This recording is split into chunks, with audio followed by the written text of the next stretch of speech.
What is happening, everybody? Welcome to the Houston Open and just 2 weeks left in this fall swing before we get a month off of golf.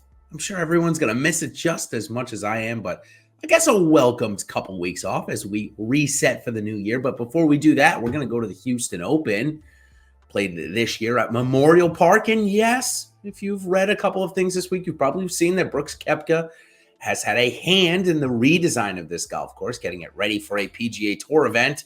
Hopefully that'll help his recent results, as they have not been good recently.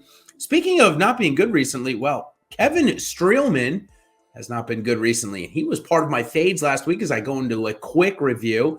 Streelman, Varner, Fitzpatrick, 3 great fades. Probably one of the reasons why I had a profitable week. It could have been much more profitable had I had gone to Carlos Ortiz instead of Gary Woodland, who missed the cut. Vincent Whaley was one of my first picks as well. He scored 80 DraftKings points, but almost came in last place. Still, the 80 DraftKings points was huge. In fact, I think I saw him as part of the winning PGA DFS lineup last week. So crazy. Woodland missed the cut, and then my picks got pretty good. Niemann a top 5, Thomas a top 2, and well, Ricky Fowler, he made a bogey on the last hole to push him outside of the top 30. So Fowler still making the cut at T45. All right, let's jump right into the picks and fades this week. We start off with our fades. 3 pretty big names. And also, one guy that I used as one of my picks last week, he's going to be in the fades this week. Let's start off with Max Homa. $8,000, pretty reasonable price. He came in 48th here last year. But at 20% owned, I just don't want to play him at that price and that ownership. When we look at his strokes gain rank, I'll go into a little bit more detail why I don't want to play him. 78th off the tee, 44th on the approach, but 162 around the green. He's going to struggle there this week, and maybe that's why he did here last year as well. His around the green game is just not up to snuff, not up to elite level, that's for sure, being ranked 162nd. He's also 118 putting, so it doesn't make it back up with his putter. He is streaky, though. He can get hot at times. Next golfer I want to fade, well, let's talk about Joaquin Niemann. The exact same reason that I don't want to play Max Homa is the exact same reason I don't want to play Niemann. He's ranked 136th in strokes gained around the green, but he is coming in with better form, 15% owned. It was either between him or Aaron Wise, and Aaron Wise is coming in with double the ownership that Niemann is. But for some reason, I'm having a little bit easier time clicking Wise's name than I am Niemann this week, so one of them is going to have to be a fade. Plus, got another guy here too. Let's talk about Niemann coming in off a 5th place finish, a very good couple of rounds in Mexico, a couple of 2 mediocre rounds. Still, strokes gained looks pretty good. 14th off the tee, 41 on the approach. Ball striking is great. His putting vastly improved last year, ranking 47th. Still, I think he'll struggle around the green at this golf course. Just doesn't seem like a great fit. And the last guy I want to fade, well, this is pretty much based off of Sunday's performance.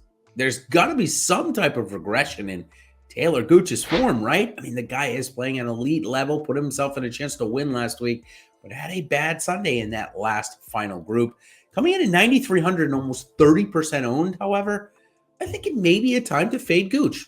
I may get bit in the butt for this one, but still, I think it's a perfect opportunity to try and get some leverage on a guy that has been playing well and saw that form kind of turn on him on Sunday. So let's take a look at his other stats. 28% owned, like I said, did come in 4th here last year, but he gained almost 8 strokes putting, his best putting performance of the entire year. Strokes gain rank 132 off the tee, 35 on the approach, 53 around the green, and 80th putting. All right, now let's get into my picks, and we're going to start off with Aaron Rai, coming in at 6,900 and just 3% owned this week. We finally found what I would call a break in the form. 15th place last week in Mayakoba. Finally seeing some of that upside we've seen on the European Tour here on the PGA. And I think this is a good fit for him. He's good pretty much everywhere. He doesn't drive the ball long, which you don't need here. And he's pretty solid pretty much throughout the bag. So 6,900 and 3% owned, I think a perfect spot to give Aaron Rai a bit of a look. Next 2 guys I want to talk about, well, Ryan Palmer and Ian Poulter. Okay, so let's talk about Poulter. Poulter was in the mix in Mexico, 7 under par through 12 holes plus 18, 30 holes of the tournament. Then he got to 13 and things got crazy. He even made a tweet about it, which normally we don't see from the PGA Tour. Even said things were going very well, and one swing and one bad break ended up costing him, I don't even know what he got. It might have even been a quad. He ended up missing the cut because of it. So coming back here. He's very, very good around the green, puts the ball in play, and has actually won this event before, not at this tournament. But I do like Ian Poulter, and I do like Ryan Palmer. The play at Palmer in Texas narrative is back in full swing. But for Palmer, he had a great year last year. But this year hasn't been as good.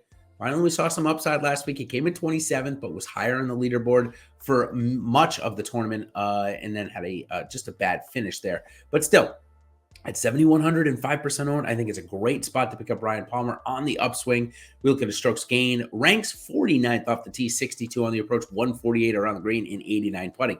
Here's the difference. He's only 7,100 versus a Max Homa, Joaquin Niemann, who are both above 8,000. So while they all might be bad around the green, ownership and price dictate for Ryan Palmer for me. All right, this is a new one. Cameron Tringale. He's going to be a play for me this week instead of a fade, coming in at 8,300 and below 10% owned. That's a nice sweet spot.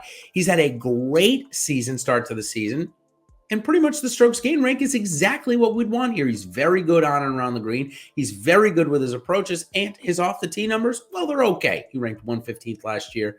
45 on the approach, 29 around the green, and 16 putting. So for Tringale, missed the cut last week. Probably people are going to be off him. I think it's a great time to jump back in. I think it's a good course fit. Came in 29th last year. Speaking of a good course fit, Christiaan Bezuidenhout, well, he might be one of the best golfers on and around the green. And coming in at 8,600 and just 9% owned. I tried to play him a couple of weeks ago in Bermuda. Ended up having a bad Sunday, but had a nice bounce back week last week, coming in 15th, showing that type of form that we know is there for the South African. So let's load him back up. He didn't play here last year. Wasn't a full PGA Tour member, so he didn't have status. And we don't have official strokes gain ranks for him either. But for Bezuidenhout, again, 8,600 and below 10% owned. I think it's a great spot to go in. And the last one I want to talk about, this one may be a little bit different. Brooks Koepka was one name I could have chosen up here. 6.4% owned. His ball striking looked okay last week. His putter was horrific. That'll choose this week. So I'm going to play him, and I'm going to play this other guy, Patrick Reed. A home game for Reed this week here in Houston, Texas. Coming in at $9,000. And again, similar to Bezuidenhout, 9% owned. I think he's got a great profile for this course. Did not play here last year, however, and has shown us some upside in the last couple of weeks, coming in second in Bermuda. In 56 last week at Mayakoba, but still ended up making the cut, which is important for him to show some consistency. And for Reed, when we look at the strokes gain ranks, 114 off the tee, that's okay for him. 43 on the approach, 8 around the green, and 4th putting. So a really good statistical makeup there for Reed. And I think it's a good setup for him here this week. Again, I think he should be priced, say, somewhere up with the Adam Scott, maybe even 10,000 at Ty Hatton. But the fact that we're getting him at 9,000, and it seems as though early on in this week, not many gamers want to roster him, I think it's a great spot for Patrick Reed. All right, that's going to do it here for my top picks and fades for the Houston Open. I want to thank Prize Picks here, the sponsor of this video on demand. Of course, if you haven't checked them out, run on over to Prize Picks. You can download it in the Google Store or on your Apple devices. Of course, you can use their website as well. And they are a player props-based contest site that you can go. And what you do is you pick anywhere between 2 and 5 props. You can even use cross-sports props if you want. And what you're going to do is you're going to choose an over or an under on the prop that you choose. Again, 2 to 5 of them.